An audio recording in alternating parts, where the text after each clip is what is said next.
The Princess and the D. BDSM FFM Threesome Anal Sex Erotic Fairytale. Written by Margot Devine. Narrated by Edie Olliver. The Princess and the D. Margot Gimli bustled through the stone-clad corridor on a stormy autumn evening. Her long skirt billowed behind her, and the candle she held sent flickers of shadow dancing over the walls. It was strange to get a caller at any time, never mind now. She peered through the peephole and into the night.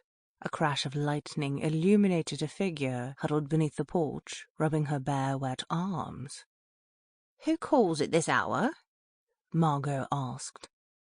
"I'm lost, Ma'am," came the voice beyond the door. "How do you find yourself here, then?" "I fell from the coach, Ma'am. We hit a tree root, and I was unseated. The rider mustn't have seen." Margot pulled her eye away and ruminated, pinching her fingers to her brow. "What would the prince have me do?" she thought. "How do you happen to be in that attire?" Margot asked, squinting through the peephole again. The woman shivered and rubbed again at her arms. "I was in the process of changing outfits." "In a stagecoach? Why would you change outfits in a stagecoach?" "I was meeting someone." "Who?"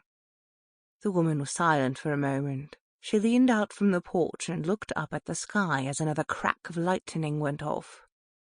"If you won't let me in, may I at least have a robe or a blanket to keep me warm?" Margot pulled away from the door and mumbled to herself, playing out a make-believe discussion with her master. With a huff she returned to the peephole. "You may stay for one night," she said. "Then I'm afraid you'll have to be on your way, Miss—" "Geraldine," she said. Margot unbolted the door and opened it slowly, holding a candle to the figure who added, "Princess Geraldine." Margot swallowed hard and looked at the lady before her. She had long blonde hair that was soaked from the storm and splayed across her demure face. Likewise, her white bloomers were sodden, clinging to a slender frame in places that Margot tried not to focus on. "A princess, you say?" Margot asked. Geraldine pressed the water from her hair and stepped inside. "I wouldn't ordinarily flaunt it, but this isn't an ordinary situation I find myself in." "Well, that is surely something." Margot closed and bolted the door, examining the back of her guest in a bid. Sample complete. Ready to continue?